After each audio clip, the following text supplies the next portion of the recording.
Hello and welcome back. I hope you're having a wonderful Sunday. This video is going to be about what it looks like in my life right now to be an ethical shopper. Now, in no way, shape, or form am I a master or where I want to be, but I have been on this journey for the past couple years, and so I just wanted to share some of my knowledge, some of my products and brands that I feel safe using with you.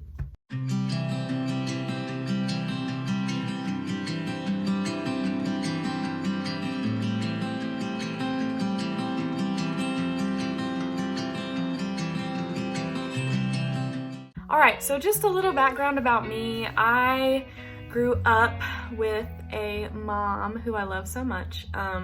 She is a huge animal activist, very knowledgeable about animal rights and how poorly they are treated around the world for basically really unnecessary reasons. So I grew up gaining knowledge about that, and it's heartbreaking, but that heartbreak kind of fuels my passion and my energy into making sure that I don't give my dollar to that. And it really is like when you're ethically shopping, no matter if it's makeup, your household products, or clothing, that you're thinking like, is this a brand that I want to give my money to? Because when you give your money to a brand, that is basically saying, I support you and I want you to keep doing what you're doing. And so I've always been really conscious about that when it comes to makeup. Now, when it comes to household products and clothing, I've only been on that side of ethical shopping for maybe the past 1.5 or 2 years. So that is still super fresh to me. So makeup, that's the first thing I'm going to talk about. And you can most definitely look into the side of makeup that talks about where the ingredients were sourced, how they were sourced, but right now in my life I'm just focusing on whether they're cruelty-free or not. And so I can proudly say all my makeup is cruelty-free, has been cruelty-free since I started wearing makeup. Thank you, Mom. So I'm going to tell you how you can tell whether it's cruelty-free or not. So there are 2 very trusted companies, organizations that offer a certification to brands after they have gone in, done a sweep of their facility, making sure that they are not using any type of testing on animals for their products. So the first company is called Leaping Bunny, and this is an international organization. They have a little bunny symbol that I'll show you. I hope you can see it. This is CoverGirl, by the way. They are a cruelty-free brand. They are new to the squad, but they are here, and that's all that matters. I hope you can see it. It's right there on the side. It's a little leaping bunny in a circle, and that is on every single one of their products, or should be. Just letting people know, letting their consumers know, hey, we do not test on animals. And the next company is PETA. I know. You've probably heard tons of things, probably some crazy things too about them. I'm not involved with them, but I know that they have the rights to give brands this stamp of approval that you are cruelty-free. So the PETA bunny, you're not gonna be able to see this, but I'll try to show you anyways. It's right here. You can look it up online if you can't see it. It's a bunny with the floppy ears and its head turned to the side, and it says on there, PETA, cruelty-free, and vegan. I didn't know they were allowed to give out a vegan stamp, but apparently that's a thing now. So I will warn some of you that it is possible that you will be bamboozled when you go into the store. There are brands that don't have either stamp, but will put on the back of their product something that says like product not tested on animals or whatever.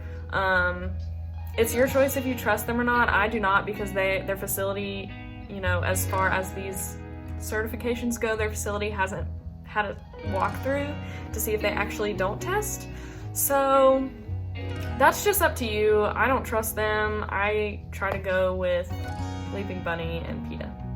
If you don't want to go in a store and spend hours looking at the back of the product to see if it's cruelty-free, I have a great resource for you. It is a website called crueltyfreekitty.com. Maybe it's .org, I don't know. But I've learned so much from this website. It gives you a huge list of brands that do animal test, which will absolutely shock you. They also have a huge list of brands that do not animal test, which will also shock you because it is extremely long. And I know a complaint in this whole conversation is usually, oh, well, if I tried to keep all my stuff cruelty-free, I wouldn't have anything to pick from because there's barely any brands that actually remain cruelty-free. That is a huge lie. There are so many options, and you can find them all on that website. So I will just go ahead and tell you my favorite brands that are cruelty-free. My number one fave is and will always be e.l.f. So e.l.f. is cruelty-free.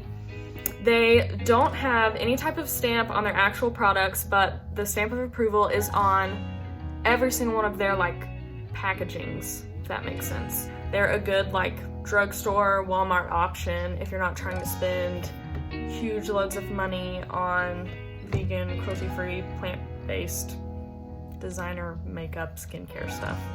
Another one of my favorites is obviously CoverGirl.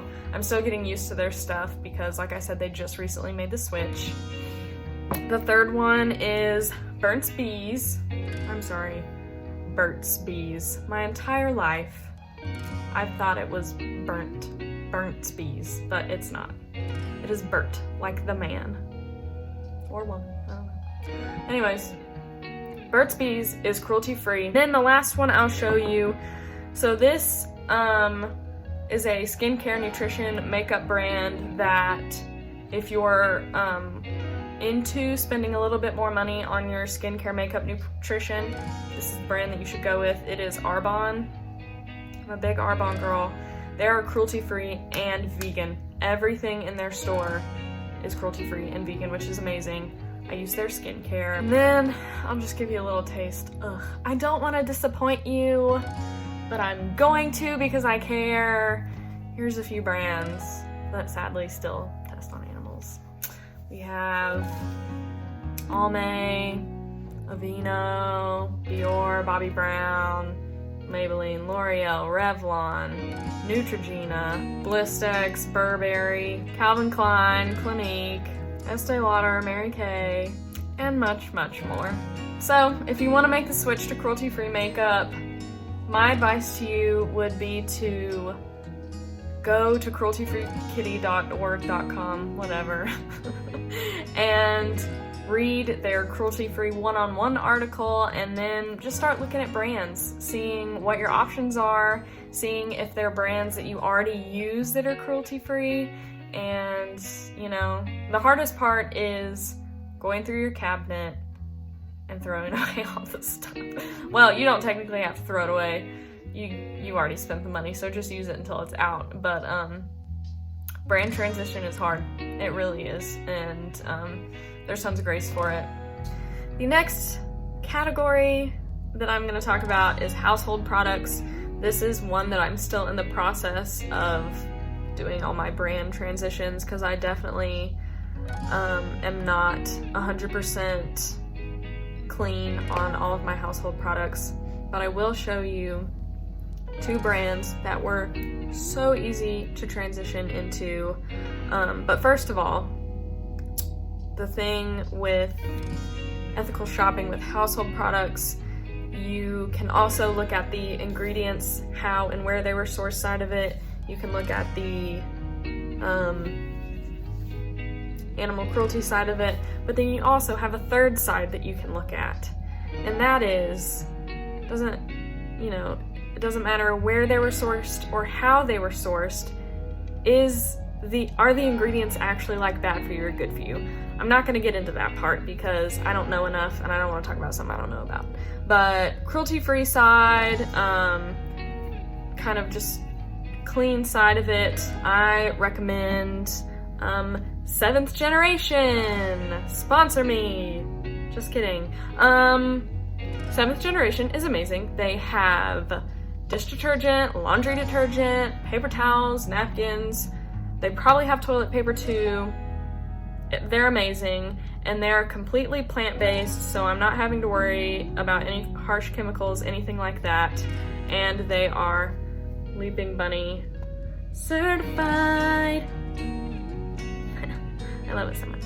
The second is, so this is like a multi-purpose cleaner. This is the only product I've had by this brand. I think they're called Ecos. They're also plant-powered, so I'm not having to worry about chemicals, all that jazz. Plant-powered, and then they have our cute little, Leaping Bunny certification. They also are majority women-owned and Star K kosher. So I don't know what Star K kosher sounds like, but makes me feel like super granola and organic. Anyways, safer choice. I love it. It works just as good as whatever, Clorox, blah, blah, blah. The last thing I'll talk about is clothing. So you have a couple more things to worry about when it comes to ethically shopping for clothes. Aren't you so excited to hear? The first one is animal cruelty, because people are still selling real animal skin and real animal fur in the fashion industry. The next one is not plant-based, obviously. It has to do with the earth, though. It has to do with the amount of waste that you're creating. And then the third one, right here in the middle, which is personally the most important to me because it deals with actual humans, is the labor that comes with making your clothes. So let's just talk about the waste for a second. I'm not gonna try to get on a soapbox here, but it takes dozens of gallons of water. Now, hear me out.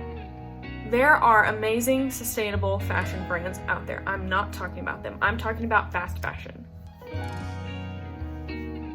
Do you know how many gallons of water it took to make that shirt that you just bought from Forever 21? I'm not trying to make anybody feel bad. I just want people to know the facts so that they can make educated decisions on where they put their money. Dozens of gallons of water to make a shirt. And that water isn't necessarily reusable every single time. So it's hard on water resources, and then you also have to think about how many shirts have ever existed in the eternity of time. Where are they? They're in a landfill.